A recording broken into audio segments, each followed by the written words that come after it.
अगर हम यूएस की बात कर लें, वाइस प्रेसिडेंट इस टाइम इंडियन ओरिजिन, यूके की बात कर लें, प्राइम मिनिस्टर इस time Indian origin Rishi Sunak, इसके अलावा हम आयरलैंड की बात कर लें, वहाँ पे प्राइम मिनिस्टर इंडियन ओरिजिन, इसके अलावा और भी बहुत से कंट्रीज हैं जहाँ पे इंडियन ओरिजिन बहुत हायर पोस्ट पे या लीडिंग रोल पे हैं। पर सीईओज की सूरत में देखा है, लेकिन अब एक ये नया ट्रेंड चलता हुआ दिखाई दे रहा है। कभी यूके के प्राइम मिनिस्टर ऋषि सुनक बन रहे हैं, कभी यहाँ पर यूएस के प्रेसिडेंट की रेस में इंडियन ओरिजिन है। ये माजरा क्या है? करें यूएस में अभी जो प्रेसिडेंट बनने की लिस्ट में जिनके नाम आ रहे हैं उनमें एक इंडियन ओरिजिन है।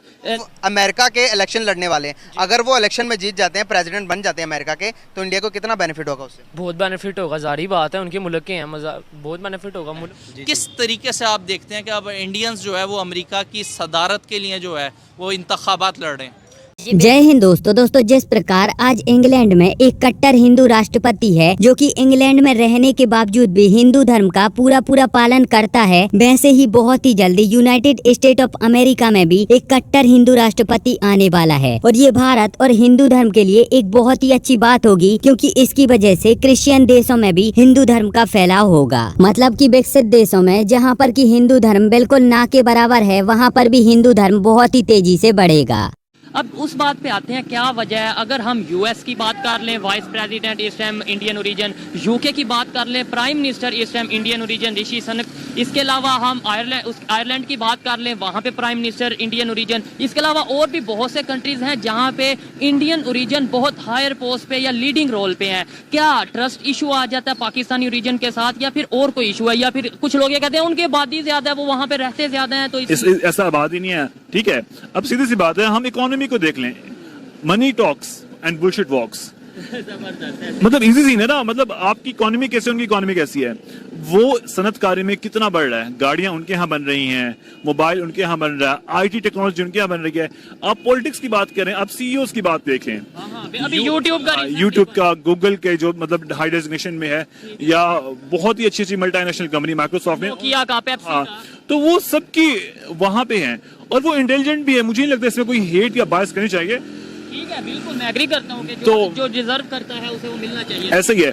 अब जिस प्रकार साल 2024 में भारत में लोकसभा का चुनाव होगा, वैसे ही अमेरिका में भी साल 2024 में ही लोकसभा का चुनाव होगा। और साल 2024 का अमेरिका का ये चुनाव भारत के लिए बहुत ही ज्यादा खास साबित हो सकता है, क्योंकि बहुत सारी देशी और विदेशी न्यूज एजेंसियों के अनुसार सुनने में ये आया है कि साल 2024 में अमेरिका के चुनाव में दोनों पार्टियों में राष्ट्रपति पद के उम्मीदवार भारतीय मूल के लोग ही होंगे, जिसमें अमेरिका की मौजूदा सरकार यानी कि डेमोक्रेटिक पार्टी के राष्ट्रपति जो बाइडेन की तरफ से भारतीय मूल की कमला हैरिस अमेरिका की अगली राष्ट्रपति पद की उम्मीदवार हो सकती हैं। वहीं दूसरी तरफ इनके विपक्ष में रिपब्लिकन पार्टी यानी कि अमेरिका के पूर्व राष्ट्रपति डोनाल्ड ट्रंप की तरफ से भारतीय मूल के विवेक रामास्वामी अमेरिका के अगले राष्ट्रपति होंगे। अब ये दोनों ही अमेरिका के राष्ट्रपति पद के उम्मीदवार भारतीय मूल के हैं और इन दोनों का संबंध भारत के राज्य केरल से है। इन दोनों उम्मीदवारों के परिवार शुरुआत में भारत में केरल राज्य में रहा करते थे और बाद में वो अमेरिका में आकर बस गए। लेकिन इन दोनों में फर्क ये है कि जब कमला हैरिस का परिवार अमेरिका आया तो वो पूरी तरह से अमेरिका के कल्चर में ढल गए और पूरी तरह से अमेरिकन बन गए, और जब कमला हैरिस का अमेरिका में जन्म हुआ तो वो भी पूरी तरह से एक अमेरिकन नागरिक ही बन गयी। जबकि दूसरी तरफ जब विवेक रामास्वामी का परिवार अमेरिका में आया तो उन्होंने केवल अपना देश छोड़ा था और उन्होंने अमेरिका में भी अपनी भारतीय संस्कृति और अपने धर्म का पूरी तरह से पालन किया। और इसीलिए विवेक रामास्वामी भले ही अमेरिका में पैदा हुए हों, लेकिन आज भी वो एक कट्टर हिंदू हैं और वो और उनका पूरा परिवार आज हिंदू धर्म में मानते हैं। विवेक रामास्वामी जब छोटे थे तो वो छुट्टियों में भारत घूमने आया करते थे और इसीलिए आज उनको इंग्लिश भाषा के साथ साथ तमिल भाषा भी आती है और वो हिंदी भाषा भी समझ जाते हैं। विवेक रामास्वामी आज अमेरिका के एक अरबपति हैं और इनकी जो नेटवर्थ है वो तकरीबन 600 मिलियन US$ से ज्यादा की है। विवेक रामास्वामी एक बहुत ही ज्यादा प्रतिभाशाली व्यक्ति हैं और यही कारण है कि भले ही वो हिंदू धर्म में मानते हैं, लेकिन इस सब के बावजूद भी अमेरिका के जो क्रिश्चियन लोग हैं उनका समर्थन कर रहे हैं और उनको पसंद कर रहे हैं। और इसीलिए विवेक रामास्वामी को लेकर ये अंदाजा लगाया जा रहा है कि वो अमेरिका के अगले राष्ट्रपति बनने वाले हैं। और अगर हिंदू धर्म के होने के बावजूद भी विवेक रामास्वामी अमेरिका के अगले राष्ट्रपति बन जाते हैं तो इंग्लैंड के बाद अमेरिका वो दूसरा बड़ा देश बन जाएगा जहाँ पर की हिंदू धर्म का पालन करने वाले व्यक्ति उस देश के राष्ट्रपति राष्ट्रपति होंगे। अब इससे भारत को प्रत्यक्ष रूप से तो कोई फायदा नहीं होगा, लेकिन अप्रत्यक्ष रूप से भारत को फायदा होगा, क्योंकि हिंदू धर्म का यहाँ पर प्रचार होगा। हालांकि अमेरिका में बहुत सारे लोग जो कि अपने देश के बारे में अच्छे विचार रखते हैं और वो ये चाहते हैं कि एक बुद्धिमान व्यक्ति ही हमारे देश का राष्ट्रपति बने, और इसीलिए वो विवेक रामास्वामी का समर्थन कर रहे हैं, उनको पसंद कर रहे हैं। और वैसे ही मैं भी चाहता हूँ कि ये अमेरिका के अगले राष्ट्रपति बने।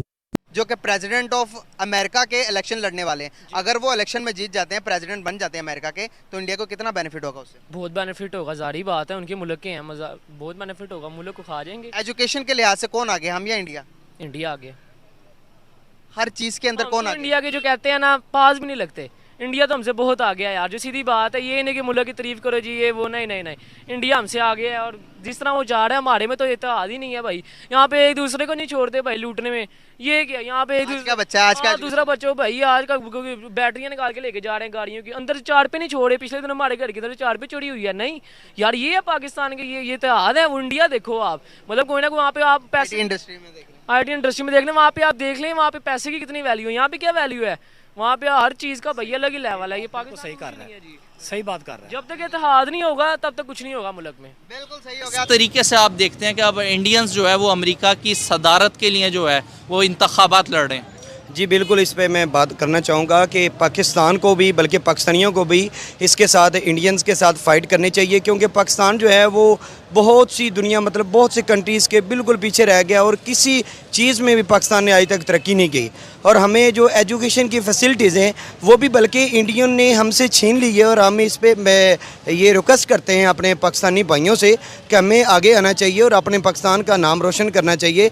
और हम इंशाल्लाह अल्लाह पाक ने हमें हिम्मत दी, और हम इंशाल्लाह कोशिश करेंगे कि इंडियन से हम पाकिस्तानी जो है ना वो फ़ाइट ज़रूर करेंगे। देखिए ना, हमारा पाकिस्तान जो है ना वो हर लिहाज से जो है ना वो दूसरी कंट्रीज़ से ना बहुत पीछे रह गया है। हमें अपने आप को कन्वर्ट करना चाहिए, हमें एक मॉडर्न जो है ना वो सोसाइटी, हमने अंदर से जो है ना वो जज्बा पैदा करना चाहिए, ना कि हम किसी दूसरी बंदे की मतलब के कोई मतलब रीस वगैरह करें। हमें इंडियन से फ़ाइट करनी चाहिए और अपने पाकिस्तान का नाम रोशन करना चाहिए। कैसे करेंगे हम इंडियन से फ़ाइट? वो एक तरफ तो सदर, वज़ीर आज़म बन रहे हैं, डिफरेंट ममालिक है। UK में भी अगर आप देखें, ऋषि सनक जो है वो एक इंडियन है, और मल्टीनेशनल कंपनीज़ के भी ज़्यादातर CEOs जो हैं वो इंडियन मतलब ओरिजिन से उनका ताल्लुक है। हम तो जेल भरो तहरीक का हिस्सा बन रहे हैं और जेलों में जा रहे हैं, तो हम सदर कैसे बनेंगे, वज़ीर आज़म कैसे बनेंगे? देखिए जी, सबसे पहले बड़ी बात यह है कि जब भी किसी इंसान ने या किसी मुल्क ने तरक्की की है, तो सबसे पहले, कोई भी इंसान है ना वो तरक्की करता है तो सबसे पहले उसको घर का निज़ाम जो है ना वो चेंज करना पड़ता है। अगर हम, लेकिन इसके बारे में आपके क्या विचार हैं, आप हमें नीचे कमेंट में जरूर बताएं। और अगर आपको ये वीडियो अच्छी लगी है तो प्लीज इस चैनल को सब्सक्राइब करके बेल आइकन जरूर दबाएं। मिलेंगे एक नई वीडियो में, तब तक के लिए जय हिंद, वंदे मातरम।